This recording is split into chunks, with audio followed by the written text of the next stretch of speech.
CBS Radio Mystery Theater presents...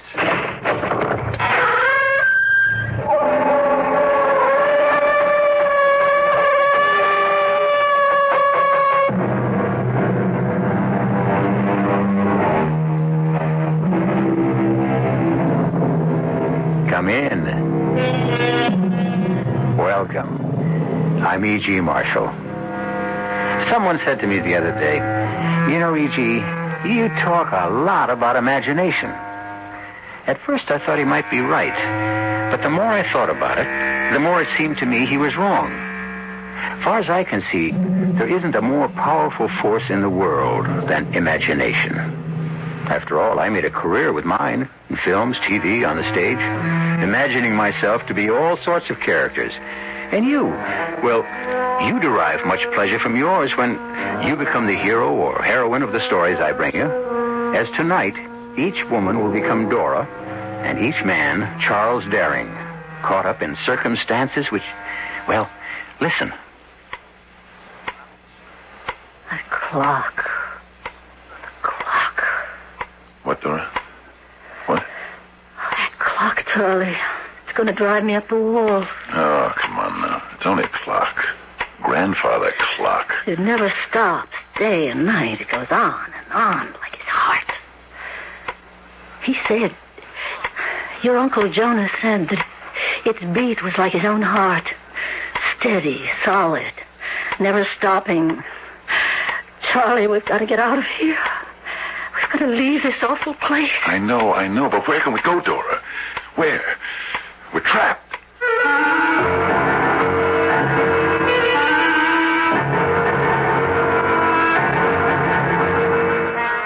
Our mystery drama, The Telltale Heart, was especially adapted from the Edgar Allan Poe classic for the Mystery Theater by George Lothar and stars Fred Gwynne. It is sponsored in part by Buick Motor Division and Sign-Off, the sinus medicines. I'll be back shortly with Act One.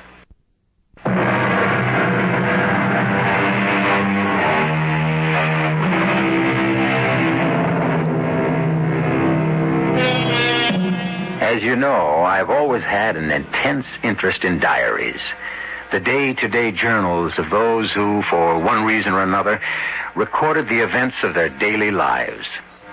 This strange tale I bring you now is remarkable not only for the horror it records, but also because it was written by a patient in a state asylum for the criminal insane. A man named Charles Daring, who on a day not long ago wrote... True. I am nervous. I've always been nervous, but why do they say I'm mad? My sick nerves had sharpened my senses. Not destroyed them or dulled them. Why, take my sense of hearing. Acute. My ears have all been sharp. So, nervous, yes. Mad, no. Judge for yourself. Listen to how calmly I can tell you the whole story of what happened. Beginning with the day I arrived at Uncle Jonas's farm with my dear wife, Dora, and my daughter, Ruth. Well, we're here. I didn't think the old bus would make it. Charlie, are you all right? Yeah. You're trembling. I'm okay. I'm okay. Take one of your pills anyway. I'm okay. I said, Dora, I'm okay. I'm sorry. Guess I am a bit keyed up. Long, tiring trip. Near 14 hours.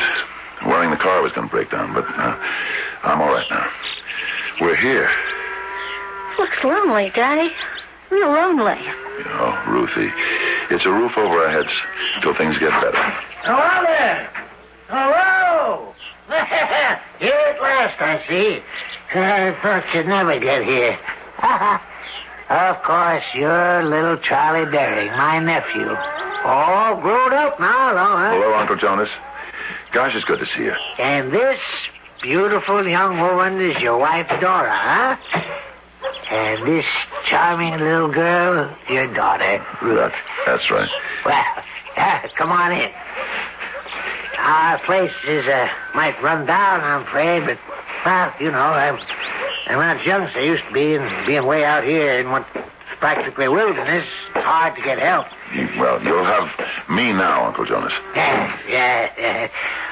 Only, are you up to working, Charlie? You said in your letter you were sick. Reason you lost your job in the city and couldn't find another. Oh, well, now, about that... Oh, don't be embarrassed, boy. Out with it. Just tell me the truth of it. No. Better still.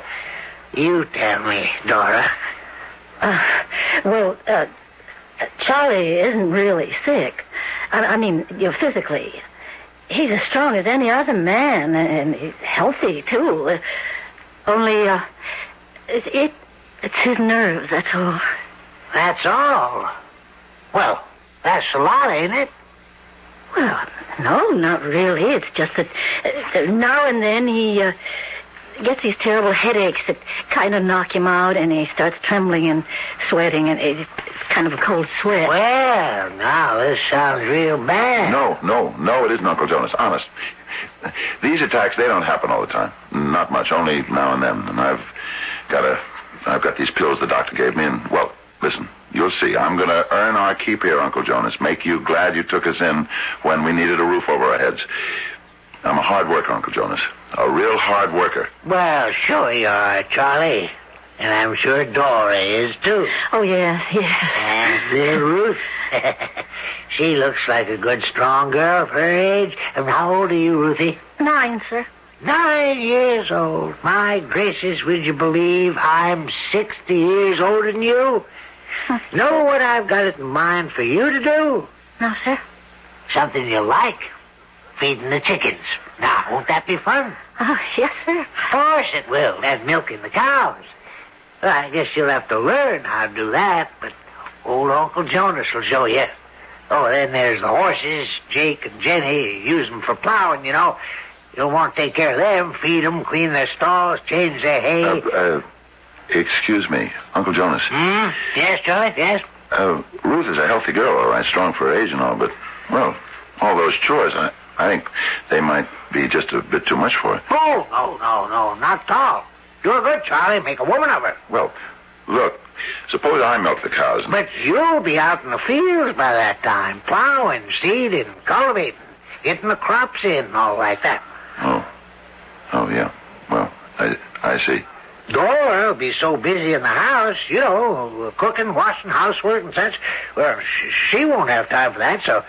Oh, no. I got it all figured out, Charlie. You just leave it to me. Well, say now, the way you look, maybe you didn't mean it when you said you meant to work for your keep. Now, time for bed, so I better show you to your room. Bed? But the sun's only just gone down behind the mountain. Yeah, that's right. It gets dark fast this time of year. See, Charlie, I don't like to waste kerosene keeping lamps going all night. But, Uncle Jonas... We get up with the chickens, we go to bed with the chickens, Dora. I was only going to say that we haven't eaten anything since noontime. Oh, hungry are you? Well, yes. Well, let's see what I can scare up in the kitchen. Not much right now, I'm afraid. An old man like me don't eat very much. Kind of get out of the habit.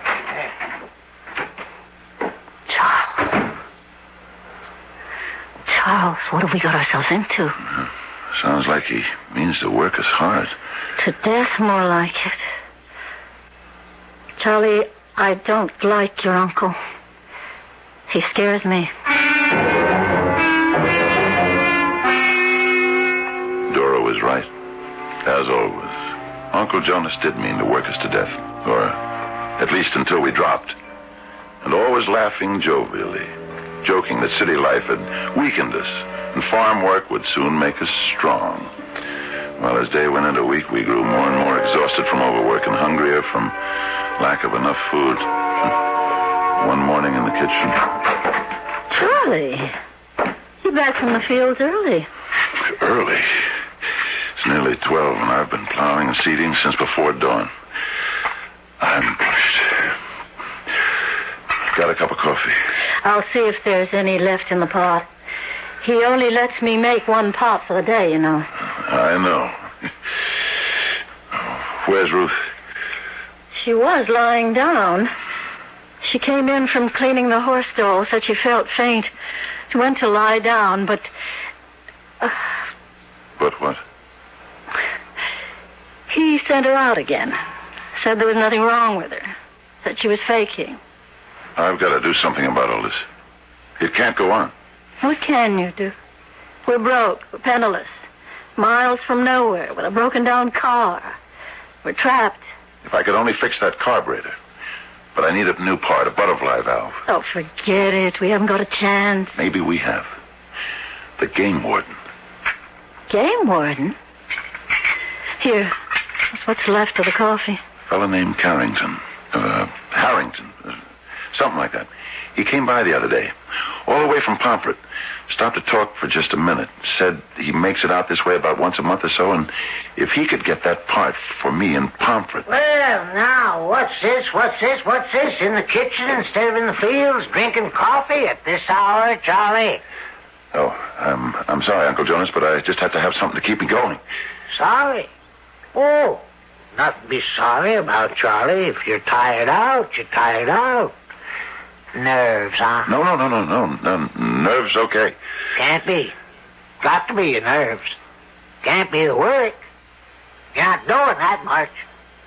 Jonas, this past week I plowed nearly 20 acres and seeded more than 5. My Lord, Charlie, in my prime, I used to do that in 3 days.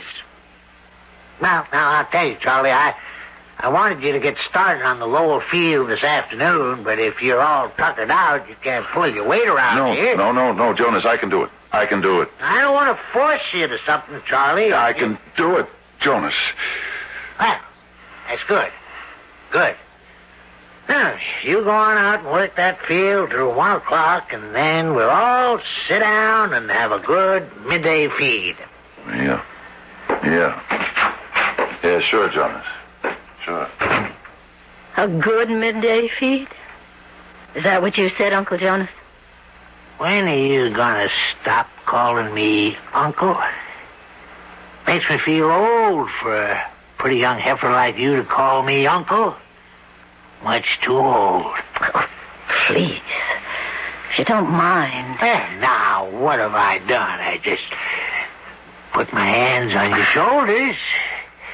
And where I'd really like to put them. Don't you ever do that again. Well, now, if I'd known you were going to take it like that, I wouldn't have. And I won't, Dora. Never again. Never again, that is, until you ask me.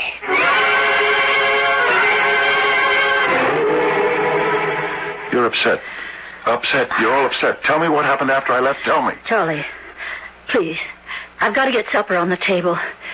What there is of it. Something happened between you and Jonas. What was it? Charlie, it was nothing. What was it? He tried to get fresh. What do you mean, get fresh? Charlie. I want to know. It isn't anything much. He just put his hands on my shoulder. And? Well, he sort of let his hands slip.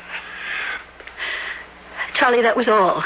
Believe me, that was all. I told him never to do anything like that again, and he won't. Charlie, believe me, he won't. Oh, he won't. I'll see to that. Where is he? Charlie. Where is he? Charlie, I think he's in that room he keeps closed, the one he uses for an office. Where are you going? To have a talk with Uncle Jonas. Charlie, wait. He's ordered us never to set foot in that room. I want a word with you, Jonas. Having another attack of nerves, Charlie? Must be. Can't imagine you busting in here otherwise. You know why I'm here, and it isn't my nerves. Well, then what is it? What is it, Charlie? That clock. Charlie. That clock, the way it ticks. Oh, yeah. Everybody notices that.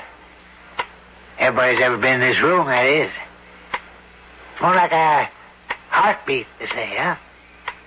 Strong, solid, full of life. Like my heartbeat. But that isn't what you come to talk about. You insulted my wife today. Insulted? You made advances, put your hands on her. And that was an insult? What do you call it? Well, a compliment to her beauty, her female attraction. You dirty-minded, hypocritical old... Charlie! Dora, what? Ruthie. And for a reason I didn't understand then, as I looked at Dora holding Ruth, my dead daughter, in her arms, I was aware only of the ticking of the clock.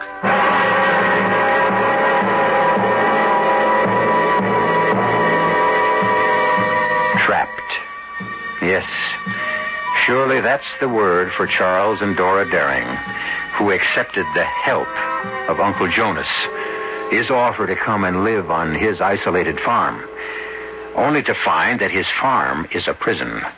Charles' diary continues, and we'll read it together, you and I, when I return shortly with Act 2.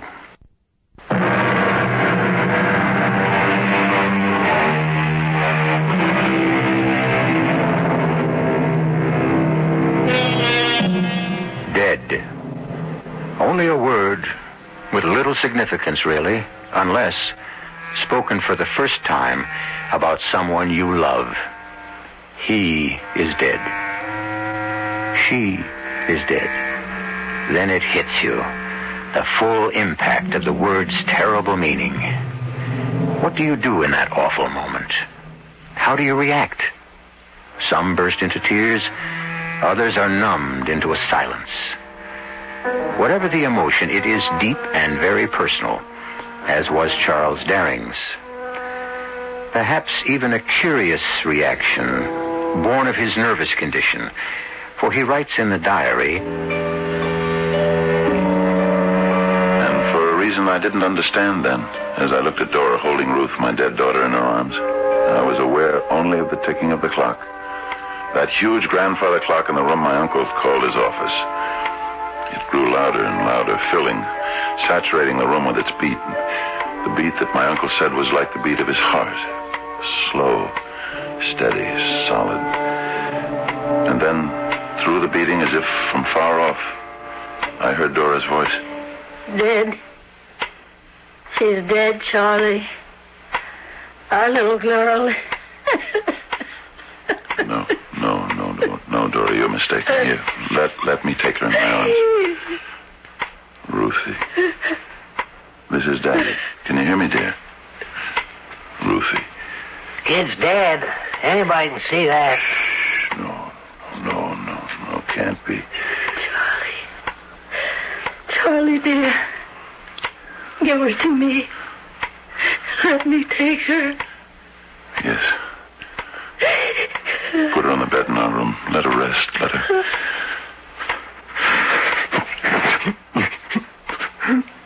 her rest. Now, come on now, Charlie. You can't go to pieces. Gotta act like a man. Got to face up. Leave him alone. Huh? What's that? You've killed his daughter. Isn't that enough for one day? Leave him alone.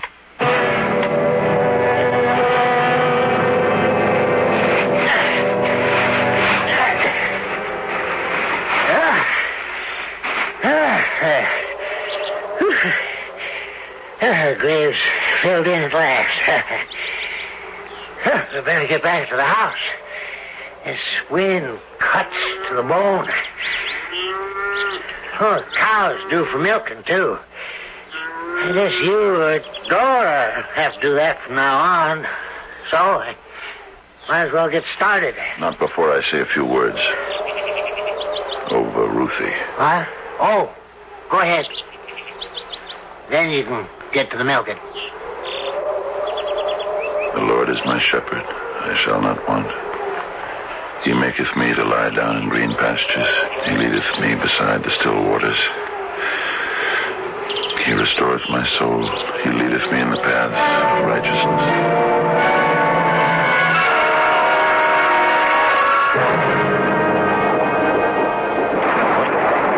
What? Dora. Wake up. I'm not asleep. Listen. It's only the storm, dear. No, not the storm. Listen. To what, dear? The clock. The grandfather clock in Jonas's office. I don't hear it. I never have, Charlie. I hear it. You can't. His office is downstairs at the other end of the house. He keeps the door closed. You're imagining. No, I can hear it. My ears, you know how sensitive they are. Darling, try to sleep. Can't. Keep thinking of Ruthie. Our little Ruthie lying out there alone in the ground, the rain beating down, the cold rain. Try not. And the clock beating like his heart, beating. While hers lies still. Will never beat again. I can't bear it. Darling, I'll get you a pill for your nerves. Don't leave me, don't. The bottle's down in the kitchen. Only a minute. I'll be right back. Only a minute. Oh, started you, girl. Well, I didn't expect to find you in the kitchen this late. A glass of warm milk to help me sleep. There's a little left. If you'd like some? No, I just came down to get Charlie's pills. Oh, glad you did. Yeah, long time since I've seen a woman in her nightgown. I thought the bottle was here on the shelf. You might as well stop looking for them pills. What do you mean? I threw them away. Charlie's pills? He don't need them. He only thinks he does. Are you out of your mind? They're all that keep him from going completely to pieces. No, don't believe it. A lot of nonsense. Doctor's nonsense. You didn't throw them away. Where are they? No, I threw them away, all right. Then you must want him to break down completely. That's it, isn't it? I've known all along what you were up to, but I wouldn't admit it to myself. Now I know. Oh, and you tell me. Stay away from me. Don't you touch me, I swear. If you do, I'll tell all I know. Huh? Tell who? Who's there to tell? And tell who? Huh? Tell who? Only one around is Charlie. I'll get to town. Somehow I'll get to town. I'll tell the police. You meant to kill Charlie. Work, starve him to death, so you could be alone with me. Have me. Like I've got you. You filthy, rotten swine. Oh. Swine. Filthy beasts. Stop him. He's killing me. Charlie. Charlie, no. I'll kill him. Charlie, no. If you ever put your dirty hands on my wife again, I'll kill you.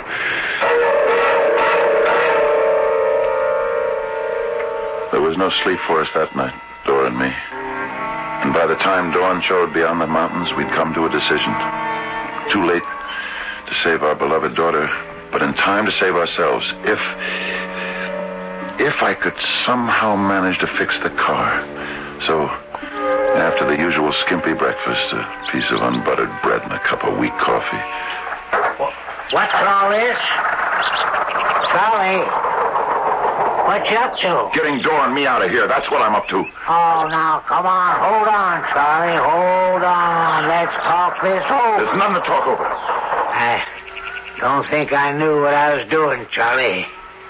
I really don't think so. Well, you did it, and it wasn't the first time. I know. Starving us to death, working us to death. You killed Ruthie, you did. No.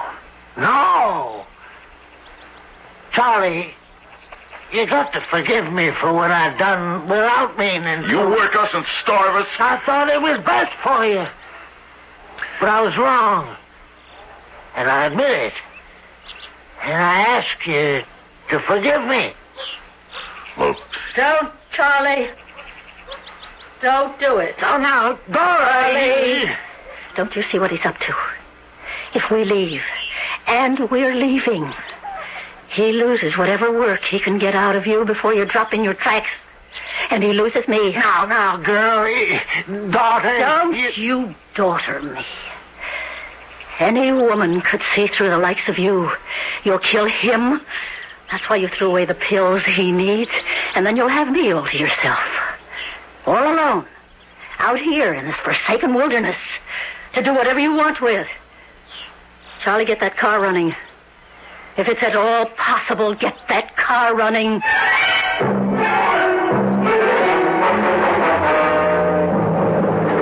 How far have we come, Charlie? Only 6, near 7 miles. That leaves about 25 to conquer. If we get over this mountain. Dora. What? I keep wondering, when we get to Pomfret, what do we do? I mean, where will we stay? How will we eat? We can stay in the car for a day or two if we have to. And my suitcase is full of food. Full? I took every scrap of food I could lay my hands on. Good for you. Oh, no. What? Charlie, what? We're cooked, honey. Just plain cooked. What? The butterfly valve. I knew it wouldn't last the trip. But you fixed it once. Yeah, and for the last time. It can't be fixed again. Now, what do we do? Now, what do we do? We start walking. 25 miles through the mountains. 25 miles. We can't go back. We got to, honey. I'm in no condition to make it 25 miles to Pomfret. You are. You can. You've got to. If we go back, it's death for you. And for me. We can't go back.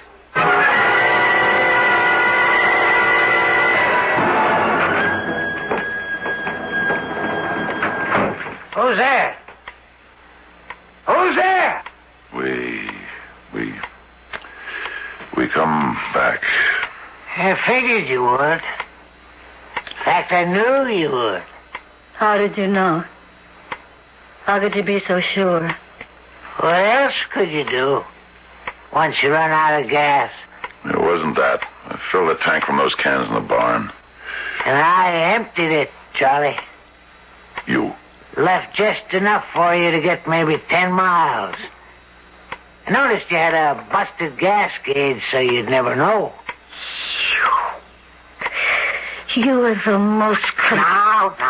I did it for your own good. You lying... What would you have done when you got to Pomfret?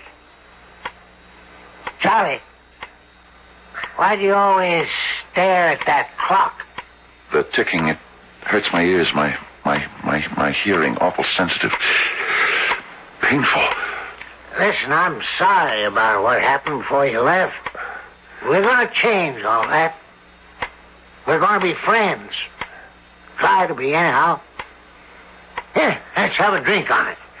A toast to the future. Our future together. For you, my dear. And Charlie, a glass for you. Although, maybe before you drink it, but now, only if you won't mind, Charlie. You won't, will you? Mind what, Uncle Jonas? Milking the cows, feeding the chickens before night comes on.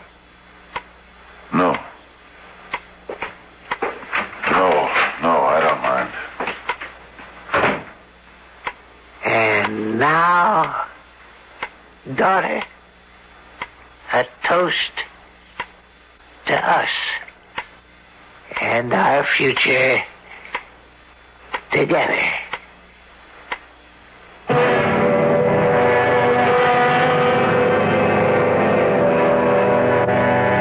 An evil old man, a ruthless old man, and unhappily, a victorious old man. What lies ahead now for Dora and Charles Daring? I know because I read Charles' diary. You will know shortly when I return for Act 3.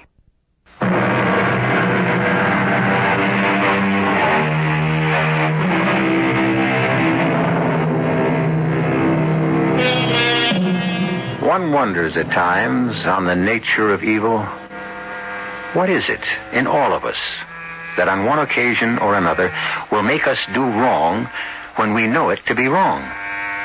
St. Paul said, "The good I would do, I do not, and the evil I would not, I do. Our author, Edgar Allan Poe, said simply, "We are perverse."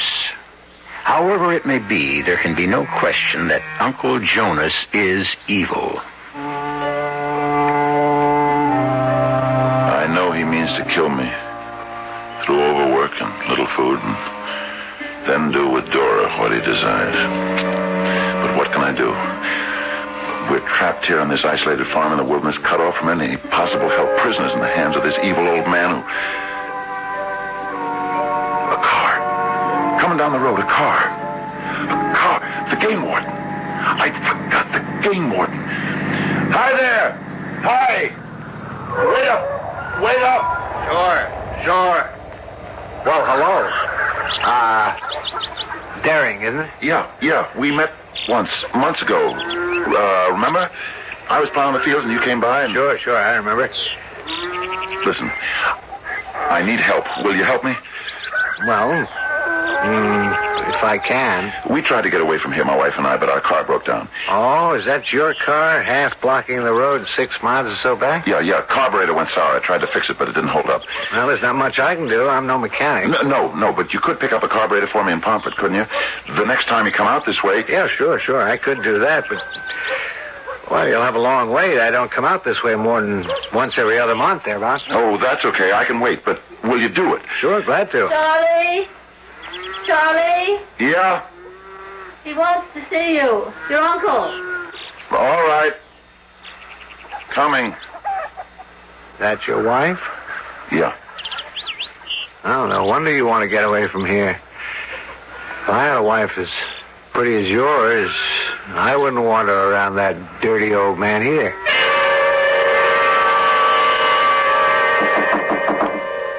Come in. Well, where you been? I told Dora I wanted to see you 10 minutes ago. I was working in the barn. Working? You working? Look at me, damn it. Not at that clock. Always looking at that clock. Look at me when I talk to you. Yeah. I got to thinking. It's a waste of time, you trepsing back and forth from the fields to the house, from the barn to the house. So, from here on, I've decided you'll live in the barn. What? You can't do this. Dora and me can't live in the... I didn't say Dora. I said you. Me in the barn. And Dora here? That's right. Dora alone in this house with you? Never. Now you listen to me. Never. You think I don't know what you're up to? Dora's told me everything. How you've been after her, forcing yourself on her. And if you think if you're alone in the house with her alone at night, you can get what you're after, never. Oh, yes. You fool. Don't you think I planned this from the beginning? From the day I got your sniveling letter begging me to take you in. And the day I laid eyes on her for the first time, I knew then that it was a good plan, and I'd go through with it. You... A simple plan, too. So simple it couldn't go wrong. Starve you, weaken you, work you into your grave. The way you worked Ruthie into hers... No, the child didn't matter one way or the other. It was you. Didn't matter. What? My little girl, my Ruthie, didn't matter. What? Hey, now, wait a minute, child. Hey, you're choking me. You can't.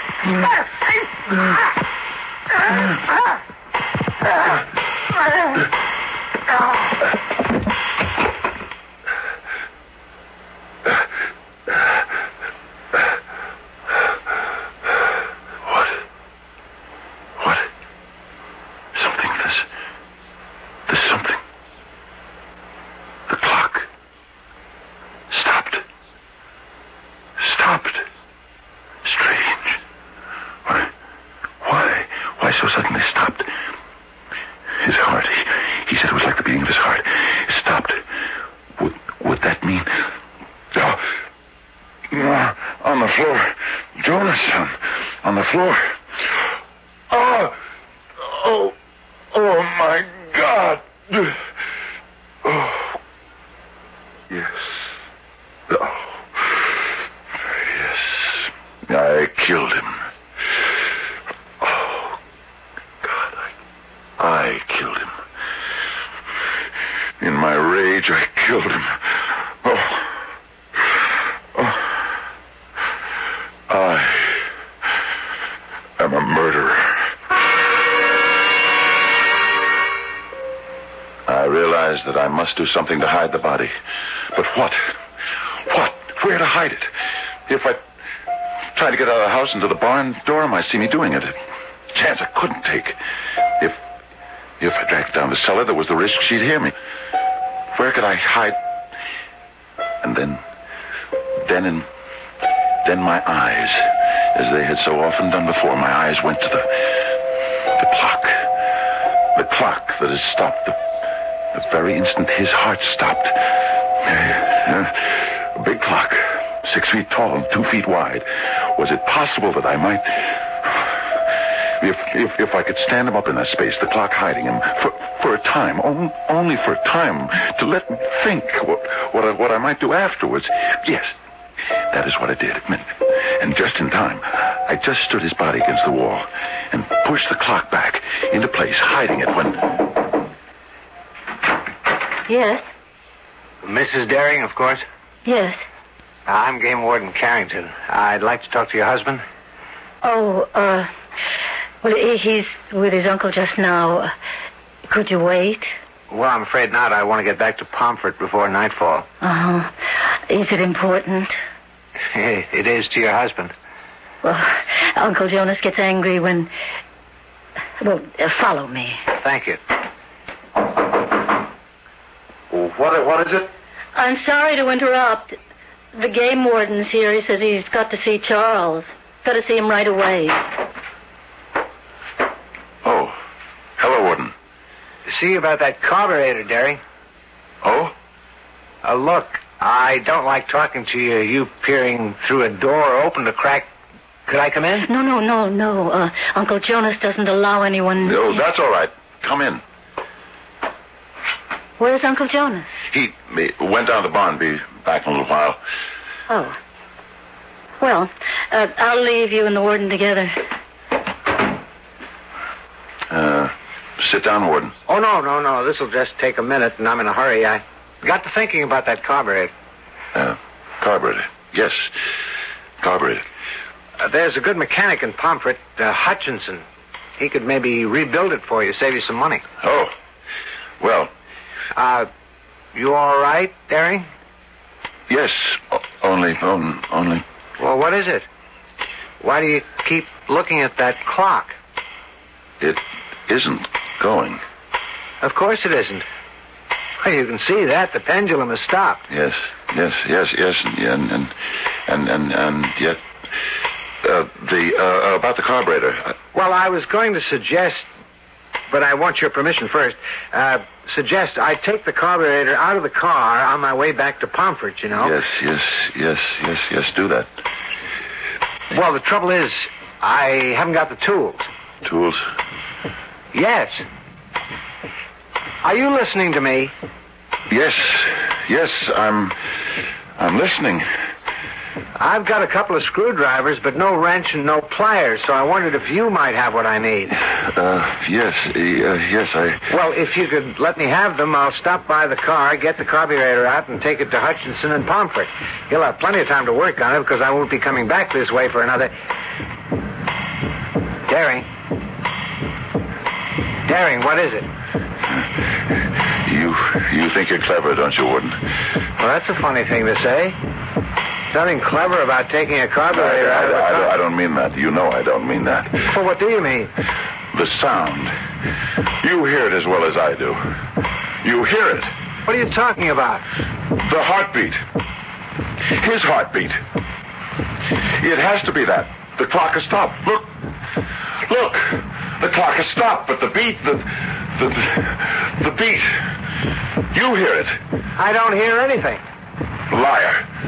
How could you not hear it? You didn't come about the carburetor. You know I was going to do it. You saw it on my face when we talked out there today. You must have seen it. In my face. Even though I didn't know it. Well, no what? Daring, have you gone mad? Saw what in your face? You were going to do what? Kill him. Kill him. Kill him. Hey! Well, what are you doing? Why are you pulling the clock away from that? Hey, look out! It's falling! See? Oh, good Lord. Good Lord.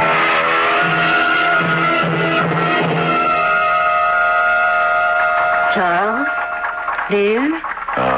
You've come, Dora. Sit down, dearest, and give me a moment. I just want to adjust the escape mechanism on this clock. There. All fixed? All fixed. Yeah, and they said it couldn't be done.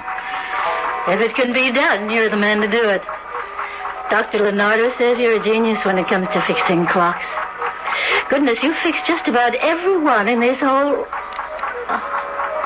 In the asylum. I know what it is, Dora, dear.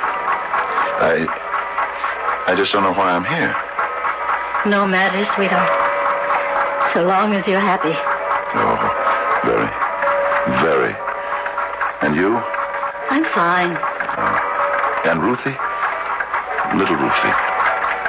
How's she? She couldn't be better, Charles. She sends her love. Give mine to her. Oh, dear. What, Charles? This escape mechanism. Still not working the way it should.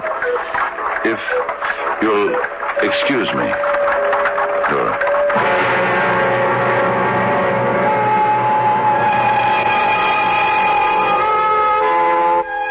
In a little room in a large institution, a very gentle, a very sweet old man tinkers happily with clocks and watches. And an old lady, a very old but very attractive old lady, visits him weekly. He lives in another world, she in this. Small matter. Both are happy.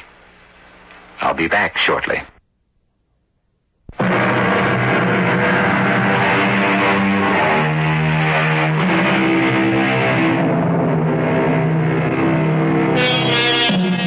Well, to come full circle, you, sir, became Charles Daring.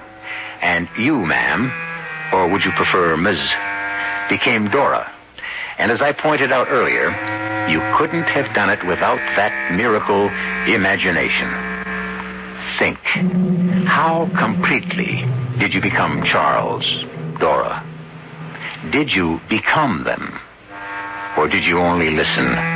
With your ears, listen. If that is so, try again. Ears are not enough. Try using your soul. Our cast included Fred Gwynne, Ann Shepard, and Robert Dryden. The entire production was under the direction of Himan Brown. And now, a preview of our next tale. I can't seem to get up from the chair. What's happened to me? I've drugged you, that's what's happened. Drugged me? To make killing you, murdering you, easier. Murder? You stupid, ugly little fool. You really believed me when I said I found you not unattractive. That I'd be delighted to escort you to the carnival. What? Arno, what are you saying? I'm saying that I'm going to do the same with you that I did with Margarita. Wall you up in the catacombs below. You killed her? Then walled her up? Oh, no. No, she was alive when I did it. At least she was when I put the last stone in place. But she didn't last long after that, I'm sure. It couldn't have been more than an hour or so before she suffocated to death. Radio Mystery Theater was sponsored in part by Anheuser-Busch Incorporated, brewers of Budweiser. This is E.G. Marshall inviting you to return to our Mystery Theater for another adventure in the macabre.